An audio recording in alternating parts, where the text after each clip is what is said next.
For months now, U.S. Navy warships have faced a wave of mysterious threats at sea. From fast-moving drones to identified missiles streaking across radar screens, what was once rare is now routine.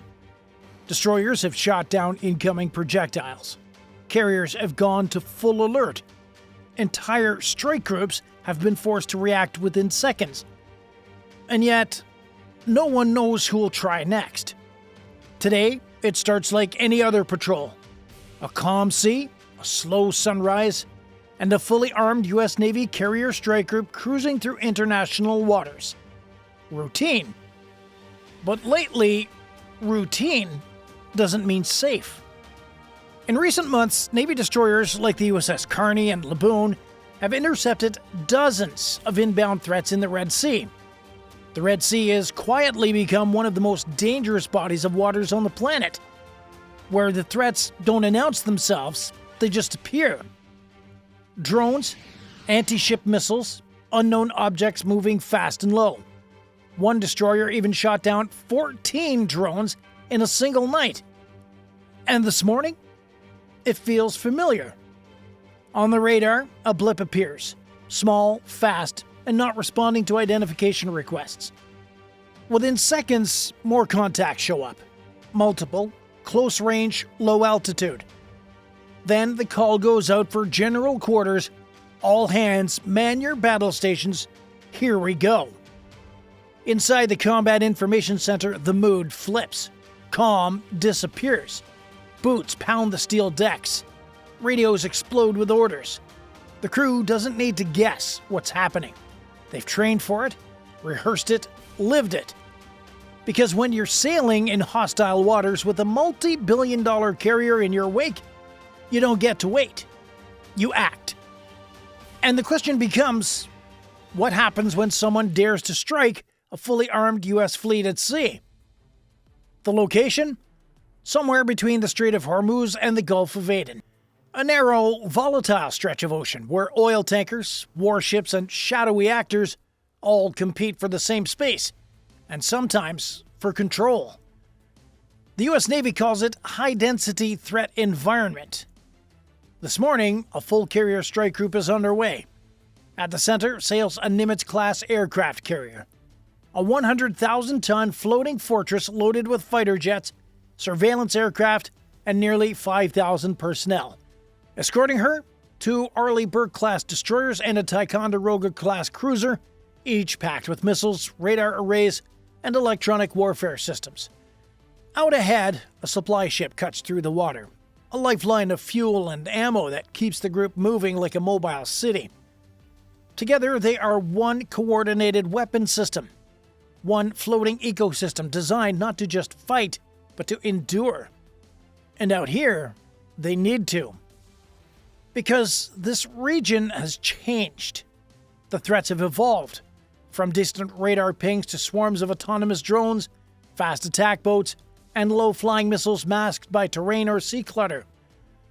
Especially in the Red Sea, where strike groups now operate under constant pressure, reacting to constant reports that once would have been dismissed as noise.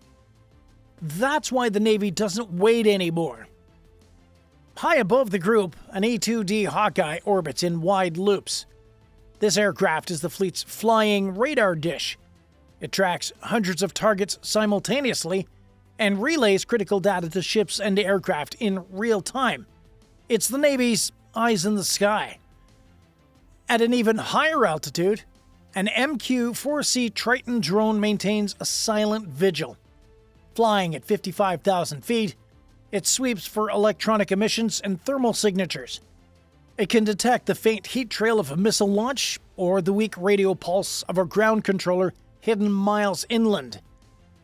Beneath the surface, a fast attack submarine shadows the formation. Unseen, but lethal, ready to respond if the threat comes from under the waves. And then there's the Aegis combat systems, the digital brain onboard U.S. destroyers and cruisers. Aegis can identify, track, and prioritize dozens of threats at once, coordinating with other ships to create a seamless shield around the carrier. Need to intercept a low-flying cruise missile? ESSM handles that. The evolved Sea Sparrow missiles are lightning quick and deadly accurate. Something higher and faster? That's a job for the SM-2s, medium-range interceptors that cruise at Mach 3 and home in with deadly radar precision. Too close to intercept with a missile? That's time for the CIWS, or CIWS, the close-in weapon system. A 20mm Vulcan cannon that tracks targets and fires 4,500 rounds per minute. It doesn't shoot to disable, it shoots to shred. And in awkward angles or low blind spots where the CIWS can't aim, that's where the SeaRAM steps in. Essentially, a mini missile turret that can hunt incoming drones or missiles with surgical precision. Now, none of these systems work alone. Each feeds data into the next. It's called layered defense. And today, every single layer is awake. Back in the CIC, radar operators are glued to their screens. One of them mutters, "That contact's fast, 50 knots and climbing, no squawk." Another reply follows quickly. "We've got 2 more just lit up on thermal. No IFF, no transponder, no civilian route, and no response to hails." Under normal conditions, a single unknown object would be monitored, shadowed, and logged. But this isn't normal. In recent months, the Navy has encountered fast-moving threats that didn't wait to be identified. They just attacked. One incident saw a destroyer forced to fire a dozen interceptors in a single night. Another drone passed within 1,000 yards of a supply ship before being blown out of the sky by a CIWS burst. No warning, no claim, no recovery. So when 3 unknowns appear on the radar at once, closing fast from different vectors, it doesn't feel like a false alarm. It feels like the first move in something bigger. And from here, the rules of engagement are clear. If it doesn't identify itself and it gets too close, it gets intercepted. Because in this part of the world, the difference between peace and a fireball is about 6 seconds. Contact update. 3 fast-moving objects now confirmed airborne. Altitude 50 feet, speed increasing. The warning drops into the CIC like a steel anchor. No one blinks, no one asks what to do. They've trained for this exact moment 100 times. The USS Jackson, one of the destroyers on the carrier's starboard side, snaps to Condition 1. The Aegis combat system confirms the threat vectors. CIC officers relay data to the carrier and the cruiser. Within seconds, the entire strike group is synced into one coordinated kill web. The phalanx CIWS on the Jackson's deck spins to life. It doesn't hesitate. It doesn't wait for approval. It tracks. And then, weapons free, CIWS engage. The sound is like someone ripping steel apart at high speed. The spray of tungsten shells tears through the air. The drone disintegrates in a cloud of fire and splinters, shredded before it gets within 800 yards. From the first radar contact to the final explosion, 3 minutes, 47 seconds. The crew exhales, but just for a moment. On the destroyer USS McCampbell, alarms still blare. Shrapnel from Drone 3 struck her aft superstructure. Nothing major, no casualties, but when damage control teams inspect it, they find something disturbing. Not parts from a commercial drone, not hobbyist tech, but something custom. The fragments are carbon reinforced, precision machined, no serial numbers, no identifiers. It's not the debris that unsettles the crew, it's what it implies. This wasn't built in a garage. Someone engineered these drones to slip past layers of defense, using low-flight carrier radar shadowing and multi-axis timing. The textbook probe attack, not meant to destroy but to observe, measure, and learn. Back inside the CIC, radar logs are rerun. Operators are studying the timing, the angles, the evasive behavior. Each drone approached from a blind spot. Each pushed a different system. One aimed for CIWS, one aimed to draw SM-2 fire, and one went straight for SeaRAM's coverage zone. Someone designed this like a weapons test. And it nearly worked. If the Hawkeye hadn't picked them up early, if a single operator missed their window, Even if one missile hadn't fired properly, the last drone might have reached the carrier's hull. And if that happened, it wouldn't be damage control, it would be global headlines. The US Navy just avoided a disaster. But more importantly, someone just showed their hand. And now the question shifts. Was this a one-off test? Or the opening move in something bigger? Whatever the answer is, the Navy now knows one thing for sure. They were being watched. And if the next attack comes, it won't be 3 drones, it'll be 20. There's no victory speech, no celebration, just silence and focus. Because when you sail with the US Navy Carrier Strike Group, you don't retaliate out of emotion. You move with precision. Inside the CIC, the energy shifts. No shouting, no panic, just fast, clean data moving between consoles. The order comes down, not for a strike, but for a reposition. All units execute wedge maneuver.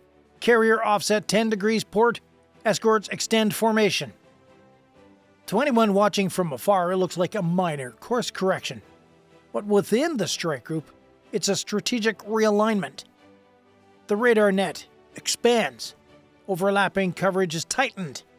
Each escort ship repositions to cover new quadrants. Above them, the E-2D Hawkeye maintains its orbit. Eyes on everything. Then, the silent work begins. ISR protocols activate. ISR stands for Intelligence, Surveillance, and Reconnaissance. The invisible web the Navy casts over every operation. Within minutes, satellites are retasked to sweep the region. P-8 Poseidon aircraft move in to overwatch lanes. MQ-4C Triton drones climb to 55,000 feet, scanning the coastline for heat signatures, EM bursts, or command lakes. They're not launching missiles. They're hunting for patterns. Below the surface, a Virginia-class submarine continues shadowing the group, unseen, unheard. But if the threat comes from underwater, it won't stay hidden for long. Back aboard the carrier, electronic warfare officers begin scanning the full spectrum. Not to jam, not to deceive, but to listen. Radio sweeps, data spikes, signal fingerprints. They're looking for the launch signature, something that reveals where the drones came from or who was watching. The Navy doesn't always fire back, but that doesn't mean it does nothing. Because sometimes the most powerful response is visibility. Every nation in the region now knows the Carrier Strike Group has eyes everywhere. Submarines, drones, airborne radar, Aegis armed destroyers, and full command of the spectrum. That's called strategic presence, and it's just as lethal as a missile. In Washington, briefings begin behind closed doors. No press release, no soundbite, just encrypted updates and quiet calls to allies. Back-channel messages ripple through defense networks. Allies activate their own surveillance. Some reposition ships to adjacent corridors. A few alert their air defense grids, just in case.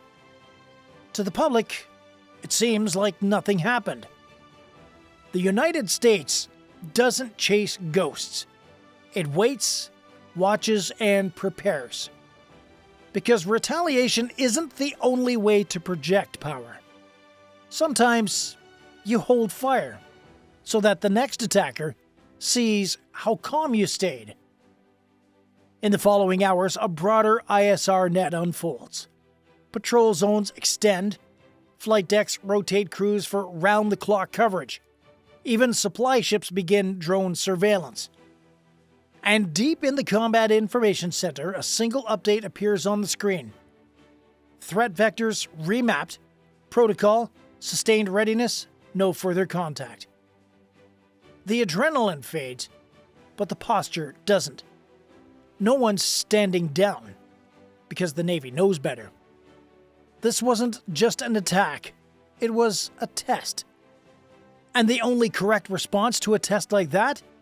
Stay ready, stay seen, stay silent, until it's time not to be. The threat is gone, the skies are clear, but the tension? Still thick. Because this wasn't just about 3 drones, it was about what comes next. What if just one of those drones had made it through? What if the Hawkeye hadn't been overhead? What if the SeaRAM hadn't tracked it fast enough? What if even one decision, just one, was made 2 seconds too late? That's why the US Navy trains relentlessly. Not monthly, not when headlines break. Every day, every shift, every sea.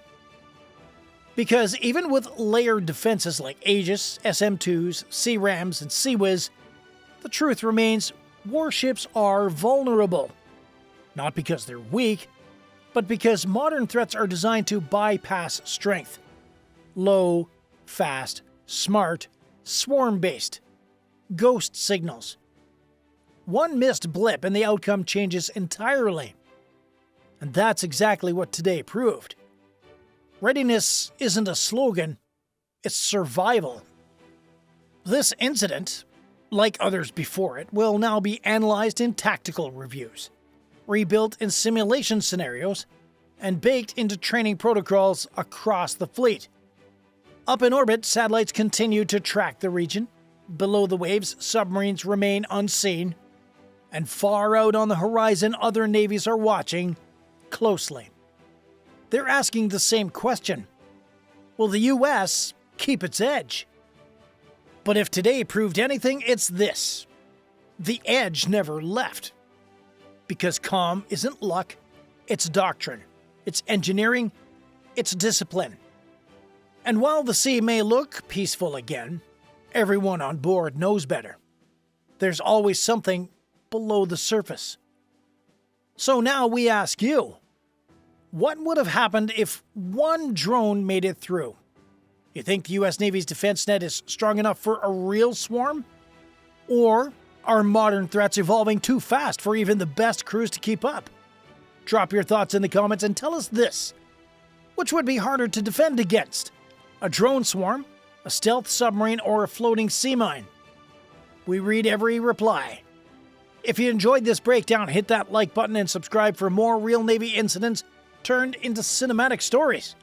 And hey, if you want to go a step further and support this channel directly, join the fleet. You'll get loyalty badges, priority replies, and help us bring more true maritime stories to the surface.